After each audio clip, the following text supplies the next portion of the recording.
Hello and welcome back to my YouTube channel, and today's video we are going to be doing another Reddit video.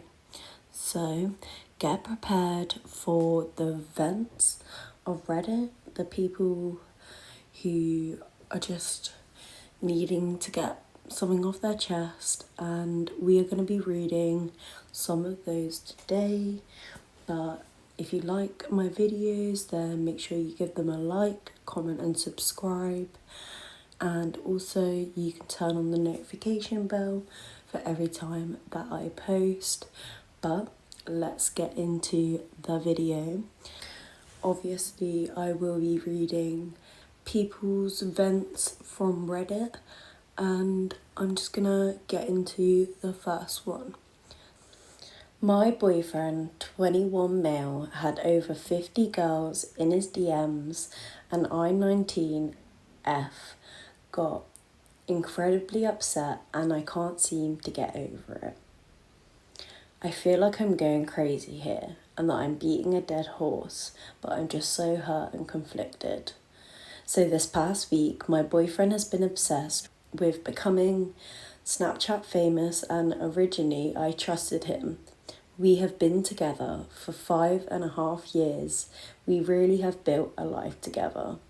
We have an apartment, 2 cats, and full-time jobs. He came to me yesterday telling me he had all these girls hitting him up on Snapchat now and how he was talking to them. From the looks of it, it was all pretty innocent. Mostly small talk, but there was just so many girls. I was initially upset. I left for work crying because I didn't like the idea of him entertaining other girls. It made me feel very insecure. And he has never done anything like this before, which is why it is hitting me super hard. About an hour after I started work, I calmed down and I texted him something along the lines of, "Hey, I've calmed down and I just want to say I don't mind you making content and gaining a following. I'm just uncomfortable with you having girls in your DMs." He left me undelivered, but 10 minutes later posts on his story again. I lost my shit. I tried calling him, texting him, radio silence. I cried my entire shift at work. Want to know what he was doing? Getting drunk with his friends. I work at a bar and I was closing. An average closing shift, you leave around 1:30 a.m. He didn't call me till like 1:10 after 7 hours of ignoring me. I can't express what I was feeling in that moment, so we got into it really bad once I got home, and he called me a bitch for dragging it out so much. I screamed at him. This is my first time actually raising my voice during this whole entire time. I told him how dare he call me a bitch when he had other girls in his DMs and ignored me for the whole day. I stormed into the room and told him not to come to bed and slammed the door. I started hysterically crying, like scream crying. I've never felt so disrespected in my life. He came later saying he had made me some dinner and wanted me to eat. So I came out and ate, and he thinks that I'm getting over it. But he is passed out on the couch, and I'm writing this at 5 a.m. because I can't sleep and I still can't stop crying. I don't know what to do, please help. And yes, he has deleted all of the girls already, but him ignoring me and not checking in on me really hurt, and then him calling me a bitch, it won't stop ringing in my ears. And I obviously do think that this girl deserves so much better, because nobody deserves that disrespect of being with somebody for 7 years and then having a life together, 2 cats, an apartment. Like, they have so much of their lives already like intertwined with each other, and I just think that is just so gross of him, because he just wants all this attention and he wants all of this female attention when he's got a girlfriend of 7 years and they've built a beautiful life together. So I think that this girl definitely needs to leave him. And obviously, if any of you watching this are in a similar situation or have had like a similar situation happen to you, then I would definitely recommend that you just see what's best for you, put yourself first. But no, it is a very difficult situation to be in, especially if you have been with them for like 7 years, because that is a really long time. It's almost a decade. So yeah, I feel very sorry for this girl because she just is saying at the end like she doesn't know what to do and he thinks she's getting over it, but I hope that she has left him.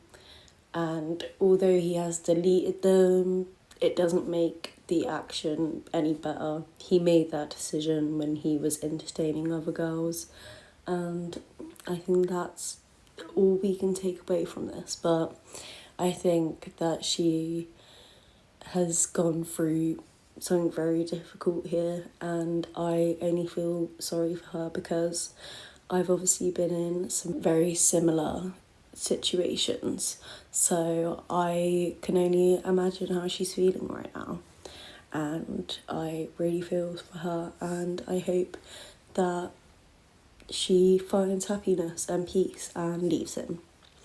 So on to the next one. Small towns are hell. As somebody who currently from a big city where nobody gives a fuck, currently living in a small town for work, let me tell you, I don't know how people who live here full time cope. It's hell. Everything is a gossip subject. From cleaning your lawn to getting a haircut, people are so bored and underestimated here that they have nothing to talk about besides what their neighbours are doing or what their co-workers are doing. It's insanity. I can see why people are so miserable here. Can't wait to finish the season, get another job and move out. I just think facts.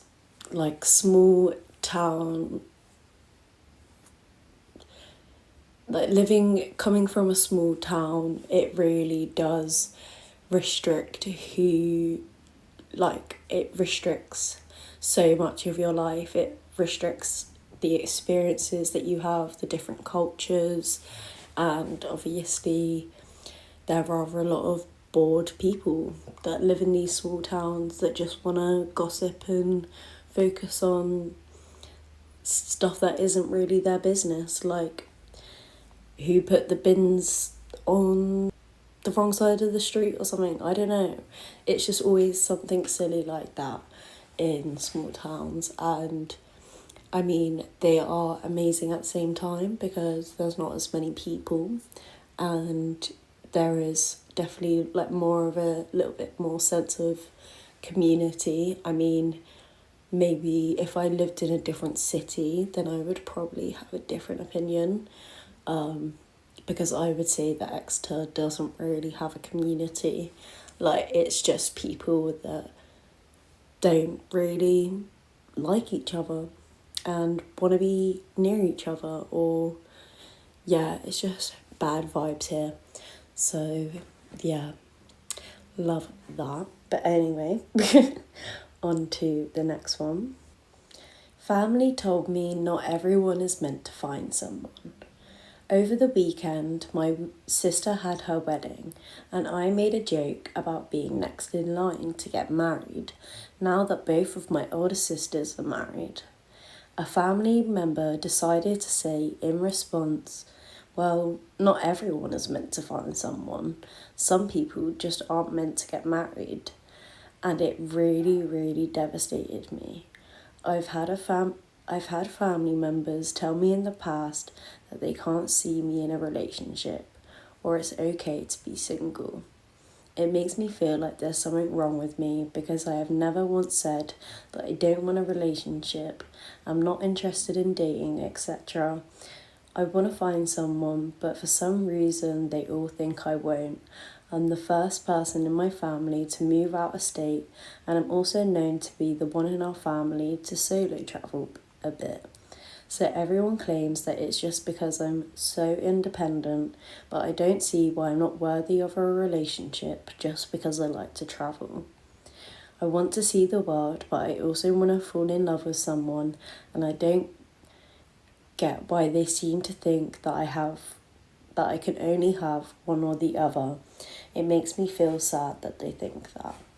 And I just feel so sorry for this girl, because I just know what it's like having people put you down for your dreams, and she is doing an amazing thing, exploring the world, doing what she wants to do with her life, and then her family are like, well, because you're doing that, you're never actually going to find someone.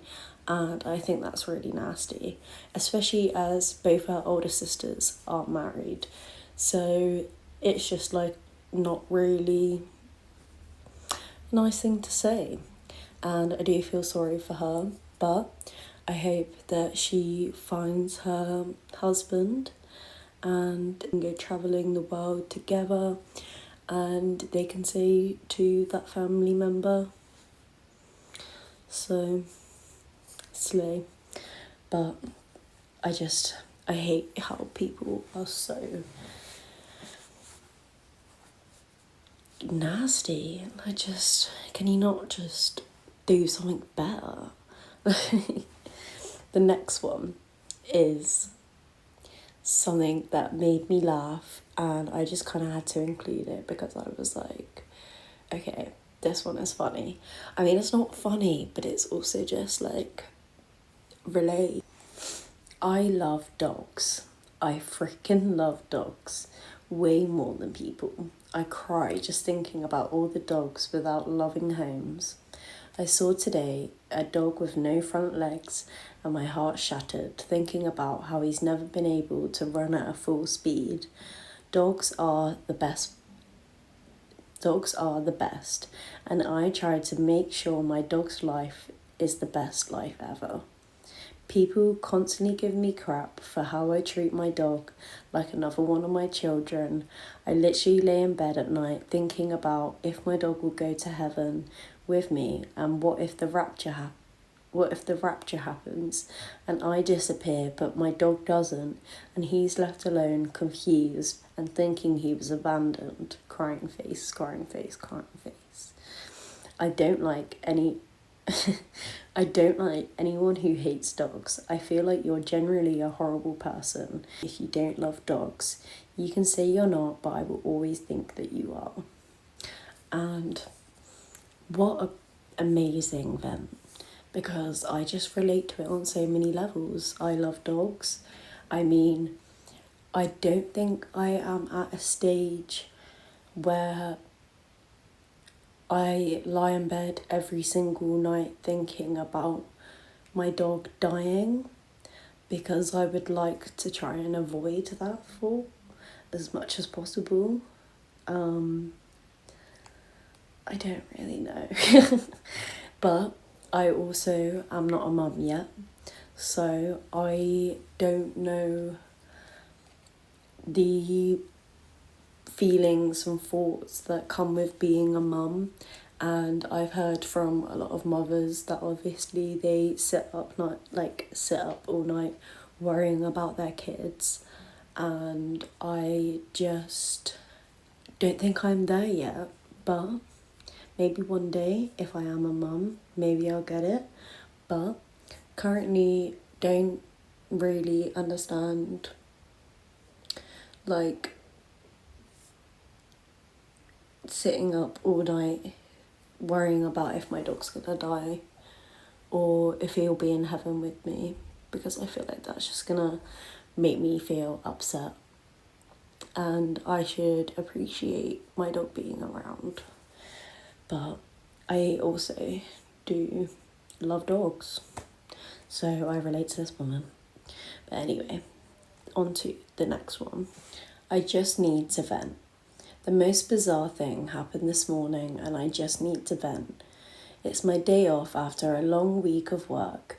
I woke up early, went for a walk, and my car was hit during the night whilst it was parked. whole front bumper twisted and hanging. Naturally, I would freak out, especially considering I had just bought this car 3 months ago. 2 weeks after getting rid of an old breaking down Acura that got a windshield smashed from the body of a guy high on cocaine that ran into oncoming traffic that ran into oncoming traffic in the middle of the night. Yep. So, anyways, back to this morning. After seeing my current newer car in this state, I tell my boyfriend. He proceeded to get angry and said that he doesn't have the money for this, in brackets, that I didn't ask for anyway. End of brackets. Gets angry, says that he needs a minute. He comes back, raises his voice, saying that I'm cursed, that everything I touch or have gets fucked up. Brings up the Acura, brings up that I had recently accidentally broke his phone case and mine as well. In brackets, I had dropped our phones that I didn't know were tangled in our blanket whilst I was making the bed, and the back of our glass cases cracked. He then brings up this event, yells again that I'm cursed, and it makes him not want to be around me, and yells, "Get that energy away from me. I need to be left alone again." I of course get annoyed by this because what the fuck? I was just left speechless. I walked away from the situation before it could get any worse. Mind you, this is somebody that I've been with for 7 years and have had a very up and down relationship with. Someone who had planned to move in with me in September, 3 months from now. In brackets, I currently go to his house. All of this the day after I completed an exhausting week at work at the hospital and getting a yearly evaluation meeting by the regional director. Apparently I do everything perfectly, my skills are impeccable, and I surpass their expectations, but I'm sometimes 2 to 3 minutes late, so I get a 3.5 overall rating, negative points / occurrences and no raise, and then I come home to go through stupid shit like this. LMAO, maybe I am cursed. Anyway, this is just 1 week of my life. It doesn't fit with all the other shit crammed inside. Thanks for coming to my TED Talk. And I just feel so sorry for this girl as well, because I just really know how it feels to just have somebody just bring you down when you're already at your lowest point, and they obviously had just had some bad news yesterday with work, and they also just had their car that is only 3 months old because the other one got destroyed because of some idiot on drugs, and now she's obviously missing her front bumper, and he's like, I don't have the money for this, and then he's going, you're cursed. And I just hate men like this, because she's already low, and if you have been together for that long, you also should be respectful. And I understand obviously being stressed and potentially not having the money for it, but I just don't think that this is acceptable behaviour, and you should be supporting your partner, not putting them down even more. So I think that is icky behaviour, and I hope that this girl gets it all sorted and she starts slaying again, because that is a very difficult situation to be in, but I hope that she's okay anyway. But on to the last event. This one I just wanted to include because it's a subject that I think all of us can kind of relate to. Oh my god.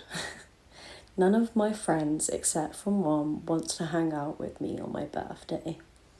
So I just graduated from high school, and my 19th birthday comes in around 10 days. I plan to go watch a movie, then hang out at a mall and get ice cream afterward. get ice cream afterwards and sent an invitation to my friend's group chat. Only one person confirmed to be going, and the group chat has 7 to 8 people. I waited a couple of days to send a follow-up and still no one else said anything. I'm not so upset about the fact that only one friend wanted to hang out with me, and I am extremely grateful and appreciative, don't get me wrong. She's actually my best friend. Then the fact that I just realised that this was how it would be for us in the next 10, 20 years.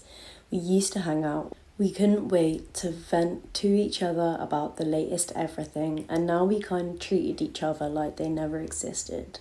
Of course, I understand I'm not entitled to anyone's attention, and as I said, I don't mind that my birthday plan might just be cancelled. I'm just sad, really sad that we drifted away just like that, and all the good times now seem no more than an illusion. I hope this is me overthinking and everything will be fine. Everything will be fine between us. And this is obviously a very difficult situation to be in because obviously you have a friendship group of 8 people and obviously she's still young, so they are just freshly out of college. And I have had a lot of experiences of like leaving friendship groups, and obviously it is difficult when none of them want to put in the effort and none of them want to go to your birthday. But you have to realise that at the end of the day that there are people out there for you and that will turn up for you, and you just have to wait until you find those and have to be okay with your own company until those times. And although it is hard because everyone around you seems to have it all figured out and seems to have all the friends, it doesn't necessarily mean that's their reality. And also, I just think it's okay to not have that many friends. I don't really have a lot of friends myself. The people that I do consider my friends, I am very lucky to have, and they are definitely all in my life to make me feel the best version of myself, and I do love them all a lot. But I do feel very sorry for this girl because I understand how it feels, and I'm sure a lot of you watching this can also understand how it feels to just be left out by a friendship group, or to just feel like you aren't part of something, or like you and your best friend are drifting. It is difficult feelings. It is difficult to feel those feelings. But I do hope that I can remind you all that there is light at the end of the tunnel, but at the end of the day, all that really matters is that you're okay, that you're healthy, and that you're just working on making everything okay for you. But anyway, this is the end to my Reddit vent video, but if you want more content like this, make sure you let me know in the comments, and you can also subscribe, like, comment, do all of that stuff, and I will see you guys again soon for another video. Love you. Bye.